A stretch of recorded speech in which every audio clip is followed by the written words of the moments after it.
welcome to the Spaghetti Junction Boys podcast, coming to you from beautiful Atlanta, Georgia. As always, I am your host, William Hildebrand, joined by Doc Jacobson and Ben Rawson. We are here the day after the NFL got underway. It's a thing of beauty. The birds are singing. I saw two squirrels kissing.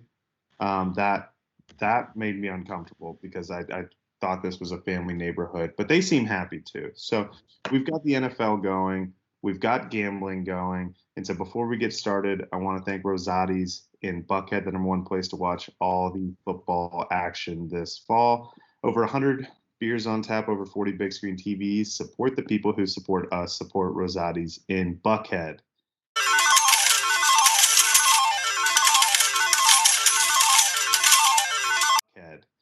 Now, last week, the Gambling Dans, Ben actually led the way at 3-1-1. I don't like that actually there. I mean, hey, listen. The facts are what they are. I was just paying you a compliment. There was nothing behind that at all. Okay, there was something significant behind. I was right behind you at 3-2. And Doc, did you want to go into how your week went? Over 0-4-1, not great. Struggle, just a struggle. Just thought I read the board clearly did not. So don't know what to tell the people, but we're gonna get better this week. That's all you can do. Get better day in, day out. Be better tomorrow than you were today. That's all I gotta say. There's few things I love more than vague sports platitudes. So thank you for bringing that into the gambling arena. It's just hard work. That's all it requires, All right. Well, Doc, do you want to get us started off? You want to try and rebound and get things going? Yeah, I can start us off. First pick I like here. We're going to the NFL. I like the Panthers. They are going to be playing a nice game. Sorry, got a little technical difficulty here, but I like a -4. I like Darnold, actually. I think he's going to be just dinking and dunking. They got CMC back, so their running game's going to be nice. The Jets suck. I mean, let's be honest. The Jets are terrible. Panthers are home. I think it's going to be a touchdown win. No problem there. Panthers -4. Going into my second pick here, I have the Titans -3. I know everyone keeps talking about, Derrick Henry. I think Julio Jones really opens up this offense, and they just are going to be throwing that ball down the field, hucking and chucking. They're playing the Cardinals. Cardinals can keep up. Kyler is a good quarterback there, but I think the overall offensive firepower of the Titans takes over that game, so I'm taking Titans -3. Over to you, William. Yeah, so the way that I'm seeing it, I'm right there with you and wanted to start off with some NFL. The Lions are bad. Not just bad, but they look to be historically bad. They traded Matt Stafford away, took on Jared Goff just so they can get that extra first-round pick. Just look at the receivers. Mother of God. I could go down to MARTA and I could find my 10 closest friends at MARTA and say, hey, you want to take on the Lions? And I think we'd have a pretty good shot because Jared Goff has no one to throw the ball to. He's not good at throwing the ball, and not having someone to throw the ball to, also a bit of a problem. So San Francisco, while I'm not on the 49ers hype train, I don't understand why so many people are having them the favorites to win that division. It's still Jimmy G. And Jimmy G's throwing to Debo, and that's his #1 receiver, or Brandon Ayuk, or I don't know. I'm not a big 49ers guy, but I am this week because they're playing the horrible Lions. 49ers -7.5. It's going to be a blowout. The next one I'm going with, the Miami Dolphins, who through the first 16 weeks of the year had the #1 scoring defense in the NFL last year. Tua's looked great in the preseason. Tua's looked great in camp. He's got Jalen Waddle. He's got Albert Wilson back. He's got a lot of guys to throw to. They improved the pass rush a little bit. Did lose a couple guys up front in the run defense, but another hype train I don't understand, the New England Patriots. They added Jonnu Smith and Hunter Henry and they got Dante Hightower back from injury. And now they have Mac Jones instead of Cam Newton, and all of a sudden they're world beaters again. First Take had them as one of the 5 teams with the best chance to win the Super Bowl. What the hell are we doing with the Patriots? What did they show us last? I'm going to stop. Taking Dolphins +3. Ben, over to you. Yeah, I'm going the opposite of y'all. I don't know or trust any NFL team at this point, so I'm staying away. I'm going to let everything kind of unfold before me before I dip my toe in that water. But following up on my success last week, I'm going to do it for the troops. Give me Army with the points, -6. I just felt like they looked good last week against Georgia State. Not going to analyze too much of it because I watched all of 0 seconds of that game, but I did see the score and I liked what I saw. So give me Army -6. Next, Dogs, some questions with JT Daniels at quarterback, but even so, I think UAB is good enough to keep it close. So give me UAB +24. I just see that kind of being like an 18, 19-point game that's really ugly, like a 30-14 type situation. Yeah, I like those picks. I mean, that Army game, I actually watched that because I rode you on that, and they're playing good, so I like that pick as well this week. But for my actual picks I'm giving out here, I'm going to the Georgia Bulldogs, University of Alabama, Birmingham. I am in Birmingham, been doing a little scouting. They look slow, real slow. So I'm taking the under here. I like that Georgia defense that was just creaming the crap last week against Clemson. I'm taking under 45 here. I think Georgia holds them to maybe 3 points, and Georgia puts up 17. I thought about that too. But I felt that number was just like slightly too low. Once again, JT Daniels, even though he did, shave his terrible mustache, still not sold on him yet. That offense needs a couple more weeks to start clicking before they're putting up 30 points in a game. I'm taking the under here. I love it. Pick number 4 going to the Buffalo Bulls out of Buffalo, New York. They're taking on Nebraska. We all know Nebraska sucks. We all know how I feel about Nebraska. I'm just going to leave it at that. Taking them +14, Buffalo Bulls. Over to you, William. Yeah, that strangely enough, that UAB UGA line, that was the first one out for me that I almost put in there too. So I like that line as well. UAB has a good defense under Bill Clark, always does. And of course, Kirby and Georgia's defense just looks like it has all 11 guys going to the NFL. So they just look like a nightmare. So that can't be a high scoring game. For me, I'm going to stick in college. I'm going to give you another under. Virginia Tech and MTSU under 54. That Virginia Tech offense didn't look great against that UNC defense. I know Jay Bateman runs a pretty tight ship there in Chapel Hill on the defensive side, but I'm not sold on Virginia Tech's offense, but damn, that defense looked good. And if you're going to try and tell me that the Blue Raiders are going to come in there and score a bunch of points with Enter Sandman playing, wrong. Under 54, Virginia Tech, Middle Tennessee State. Next game, about to ruffle some feathers. That's what I'm here to do. Give me the Hawkeyes +4. Listen, one team blew out a good top 20 Indiana team last week. The other team struggled against an FCS team that takes guys who used to be shop clerks, put them at quarterback in Northern Iowa. So I'm supposed to say those two top 10 teams, I'm going to take the one who barely squeaked by the FCS team to beat the other one by more than 4. I know that line could stink, and it could be that Vegas is just trying to trap me. And so Vegas, if you're coming after me and my family, watch it. But still, I'm going to take the bait. You set the child to Iowa State. This is absurd. This is absurd. Hey, listen, I'll be rooting for the Cyclones to win by 3, but give me the Hawkeyes +4. Ben.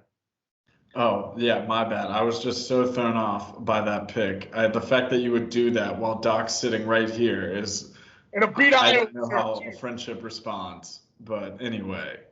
Hey, that's what I'm here for. Well, I'm gonna keep it in the SEC. Just a couple programs I did watch a little bit of, so I feel somewhat comfortable. But that should be a warning to the listeners that it's not going to work out well for me. But Tennessee looked somewhat stunted in the first game against Bowling Green. However, I just don't buy the fact that Pittsburgh could be that good. So give me Tennessee +3 against Pittsburgh. The next one was I don't know anything about East Carolina, but South Carolina is only a 2-point favorite with a guy who's 45 years old at quarterback. Give me the experience. Give me the Gamecocks -2. Over to you, Doc. I like it. That Tennessee line's good. That Pittsburgh offense is anemic, so that's a good 2 picks right there. We are heading into our whammies, and Quirk ruffled the hen house, but that's all right because the Roosters are coming out to play Iowa State -4. Reasons behind that. Iowa's win against a good, big-time air quotes there for the audio podcast, a good Indiana team. They're not good. They showed up in their PJs. They weren't ready to play. Iowa had a 56-yard running touchdown as the third play of the game. They weren't ready to play. If you take away the 2 pick sixes that Iowa had, that was a 14-point game. It would have been 6-20. Not sold on this Iowa team. Iowa State comes out raring to go. College game day in Ames. All the hype in the world. That's a direct shot at you, Michael. Iowa State -4. Could have been 7. I would have taken that -7. Don't care. What? You can't say -2 pick sixes. Oh, yeah. That game would have been closer if they didn't have those 2 amazing plays. Indiana's a good football team. Why did you just shit on Indiana? What was that about? You have no reason to shit on Indiana other than that they lost to Iowa, and you're trying to downplay Iowa. They're overhyped, overrated. Iowa's overrated to a 10. Come on now. We're going to find 9 better teams than them. Yeah, they did. That's why they're 10. Okay, 15 better teams. Excuse me. Misspoke. All right. So for me, this is the easiest whammy I think I've ever had in my life. Packers -3. So Drew Brees gone. Insert Jameis Winston. I know people think Sean Payton's going to work his magic with him. He looked really great in that preseason game before being declared the starter, even though Taysom Hill's just a nightmare. I don't know why they keep doing that and trying that. But you're not going to have Michael Thomas in this game. So the top receivers, Marquez Callaway. So you have that Packers defense, which showed out. You got the Smiths, Z Smith and Preston Smith there. A great secondary in Green Bay, and they're going to be able to key in on Alvin Kamara, try to make Jameis Winston beat them. While you have the defending MVP in Aaron Rodgers, a highly motivated Devontae Adams in a contract year. Aaron Jones is back. It's going to be a team on a mission, and they only have to beat the Saints by 3. I am beyond not sold on the Saints, and I know this game's not being played at Lambeau. But guess what? It's not being played in New Orleans either. This is being played in Jacksonville. So you have no home field advantage for the Saints. You have a Packers team which is infinitely better. Oh, who do I want? Jameis Winston or Aaron Rodgers? Who do I want? Devontae Adams or Marquez Callaway? What are we doing here? How is this line 3? It should be 10. Again, am I trapping myself? Am I seeing that little hook coming into the water? I'm taking a big bite. I don't care. Reel me into the boat. I'm all in on Packers -3. Do whatever you have to do to get as liquid as possible financially, because future you, Monday you, well, thank you. You're going to see a lot of bookies having to cover their losses on Monday because I'm telling you, Packers, back the pack till the pack comes back. They're back, baby. Ben, what do you got? That was pretty compelling. I'm tempted to follow your lead, but I'm not. Instead, I'm going to follow Doc's lead. Wow. Yeah, give me Iowa State -4. Classic look-ahead game from them last week. They did not care at all. They were circled this date on their calendar all year, getting hyped for it. All of fall camp came down to this matchup. They want it. They want to set the stage for all their Big 12 aspirations and start the conversation in the national media. This is the game they wanted to do it in. They didn't care about last week. And for everything Doc said too, give me the Hawkeyes -4. Cyclones. Oh, sorry. I always get my Iowa teams confused. Don't even bring up Northern Iowa. You know what? We're just trying to diversify the podcast. We're already so big in the Philippines. Love you, listeners in the Philippines. And now we're just really aiming for that Iowa market. Just a lot of talk about the 3 teams in Iowa. All right. So we have, as we mentioned, the NFL is back. We're recording this right after the Buccaneers beat the Cowboys 31-29. Dak Prescott and Tom Brady combined for, 1,200 yards passing. And so now we're going into this season. A lot of compelling things. The Texans are an absolute nightmare to the point where they're underdogs to a formerly 1-15 Jaguars team. We have the Washington football team potentially playing their last game or last season as the Washington football team. The Bills are Super Bowl favorites by a lot of people. I don't know what. Imagine waking up from a coma and the Bills are Super Bowl favorites. I mean, I guess if you were in a 30-year coma and you're like, is Jim Kelly still there? No, but that's wild to me in and of itself. You got Joe Burrow, see how he'll come back. You got 5 rookie quarterbacks with at least 3 starting week 1, I believe. A lot of compelling storylines. Very, very interesting year coming in. And, of course, we are based out of Atlanta. So it'll be fascinating to see how our hometown Falcons are doing. You have Matt Ryan coming back. Of course, you have Arthur Smith coming over, offensive coordinator from the Titans. See how he'll do. Hopefully not blow as many leads as Dan Quinn did. You have Julio Jones, the end of an era. Gone. Now Calvin Ridley taking that step. And I think the biggest storyline for the Falcons is you have the new Megatron, the biggest nightmare matchup we've seen in the NFL in some time, maybe since Georgia native Calvin Johnson, and Kyle Pitts. So Ben, as our resident diehard Falcons fan, what are you looking to see? How's this season shaping up for you? I am. There's so many unknowns. 2 new offensive linemen, new running back, new coaching staff. Obviously, I just have no expectations. It to me feels like kind of like an 8-9 win season if we could just fix some end of game errors from last year. But at the same time, if it's way below that, I would not be surprised either. I don't see it really trending higher than that though. So I'm not filled with hope. But I'm not necessarily filled with dread. I'm more just curiosity. I want to see how Arthur Smith gets the balls into the hands of playmakers like Pitts and Ridley. So just more curiosity than really. I'm not excited, which is sad, but I am curious. Now, Doc, as our resident Vikings fan, do you see Kirk Cousins lifting up that Lombardi trophy being covered in purple confetti in a couple months? Much like the delusions I have in my head, yes, of course. The start of every season. I always see that happening. Come on now. We need to bolster our defense. Our defensive line needs a lot of work. Linebackers are still solid, and secondary is spotty at best. If we can bring in a couple of good young guys to really just hype up that defense, I think Dalvin Cook carries the ball 30 times a game and averages 150, 200 yards a game, so that Kirk Cousins doesn't have to be our, savior, basically. If he can come in, go 18 to 24 for 250 yards a game with a touchdown or 2, I think we have a very good shot as long as Dalvin can average at 150 to 200 range, throwing a couple of touchdowns there. Yeah. Oh, I think he's going to have a big year. 150 to 200 yards a game? Oh, yeah. He's coming for it. All right. I mean, the other issue is our offensive line, but we did do a good job trying to bolster that up in the draft this year. Much like Ben, there's a lot of unknowns coming off of last year and a COVID year, but I think we are going to have a better year. I think we split, the biggest interconference matchup with the Packers. I think we go 1-1. We win at home, they win at home, and we'll see who's fighting for the NFC North Championship at the end of the season.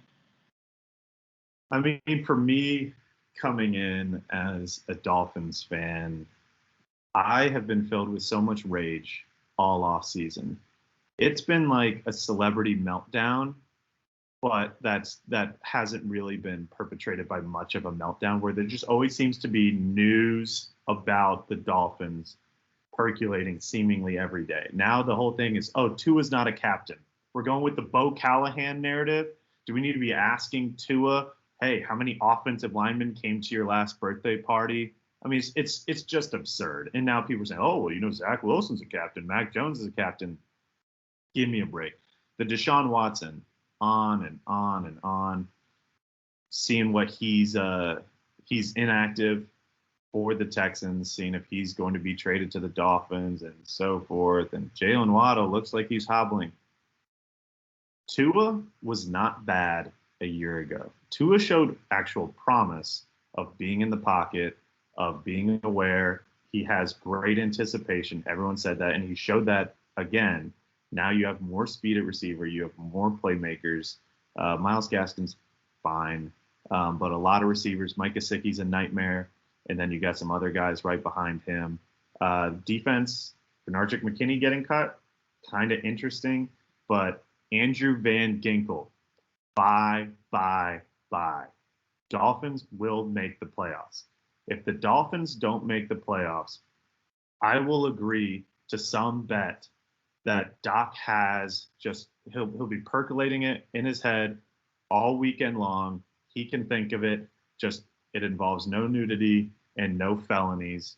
But the Dolphins will make the playoffs. I'm going to say that now. We can go back to the tape. Tua will cement himself as a top 15 NFL quarterback this year. All right. So, you've got enough football to watch. You've got your gambling picks from us. So, what do you need? That's right. You need a little Ryder Cup talk. Now, Steve Stricker has drawn some ire from some folks for leaving Patrick Reed out of the Ryder Cup. He admitted that he lost some sleep over it. He said it was a difficult decision.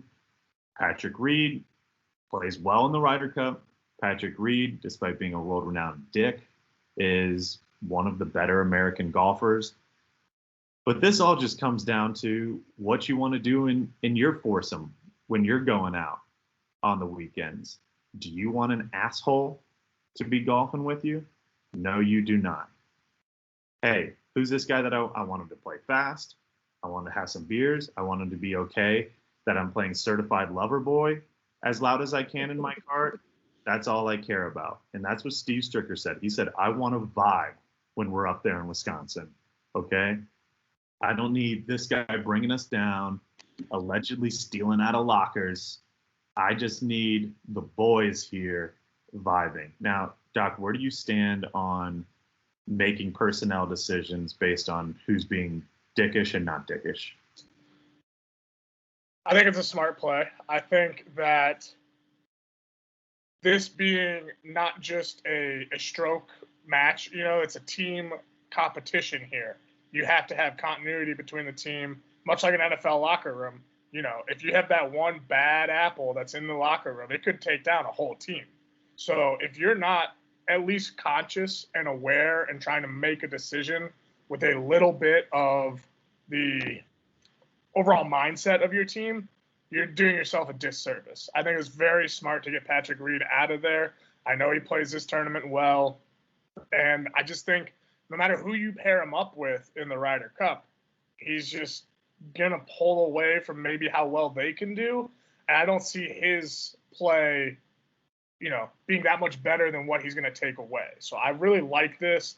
The story of, them sending Reed and was it DeChambeau to go have dinner to try to squash some beef and, really tighten up that locker room mentality. I think was a good idea. I just don't think it worked out. And that dinner not going well was a clear indication of, Patrick Reed probably shouldn't be on this team. I mean, if I'm Patrick Reed's parents, I go to the Ryder Cup. They're apparently not able to go to other golf tournaments under Patrick Reed's guys. So hey, take advantage of it. Take the weekend off. Ben, But they could use your tickets, Billy. Yes, they can. Only to see the practice rounds. No, I did y'all see the Cam Newton thing? His podcast with his dad? No. Oh, well, it came out yesterday. I heard snippets this morning, but he was essentially saying like the Patriots cut him not because he did or said anything, but just because his presence was a distraction. And I feel like that is exactly true with Patrick Reed. Not that Patrick Reed would like do or say anything again to mess anything up, but just him being there would be distraction enough. Wow. I mean, is that going to happen to this podcast at some point where one of our distractions will just be too much to handle? Is there going to be a VH1 behind the podcast one day where someone's just like, wow, yeah, the Zoom room mentality was just too much to overcome? If you're the one asking the question, then it's probably about you, Billy. It's like the old adage about, hey, if you don't think that there's a friend in your group that is X, then it's you. So I guess I believe in your premise, and now I'm just going to lean into it fully loaded. I'm just going to intentionally focus on bringing the chemistry down, you bunch of idiots. So it's not like we can't get another lead host here. I mean, we've already replaced one this year. Wow. You're on thin ice with that Iowa Hawkeyes pick. Yeah, big time. Yeah, I think the fact that both of you took Iowa State and that it's both of your whammies really puts the pressure on me. Even though I will not be suited up and will be 1,000 miles away. But, we're coming off a big win last week over Indiana. We had 2 big pick sixes, playing arguably the number 1 team in the country in the Indiana Hoosiers. So it'll be interesting to see what we do. Matt Campbell, 0 against the Hawkeyes. So we'll see if we can keep it that way or what's going to happen. Well, there's also a 2-year buildup. They didn't play last year, so there's a lot of bulletin board material going around, especially coming out of that. Iowa will leave the normal nomenclature I give that city. So I think Ben and I are on the right side of history here. I don't like how Billy was using "we" when talking about Iowa. It's when you put a hungry dog up against the wall, sometimes he's going to bark, all right? And sometimes he's going to bite. When's the last time you've ate corn, buddy? Listen, us Iowa Hawkeye City folk, we don't even need corn in our lives. I got corn on me right now. You want me to go grab it? It's in the fridge. I do not, but save that for tomorrow because you're going to need it. I got 4 years. I got 4 years in the fridge ready to go for tomorrow, baby. Corn, right. Breakfast, lunch, and dinner. I have 2 years that are going to be listening to an Iowa cover tomorrow. Coming for you, Billy. Coming for you. All right. Well, that's going to do it for us this week. Thanks, as always, for listening. You can find us wherever podcasts can be found. Don't forget to leave us a rating on our pages. Check us out on Instagram at Spaghetti Junction Boys. Check us out on Twitter at SJB Atlanta. Thanks, as always. We'll see you next week.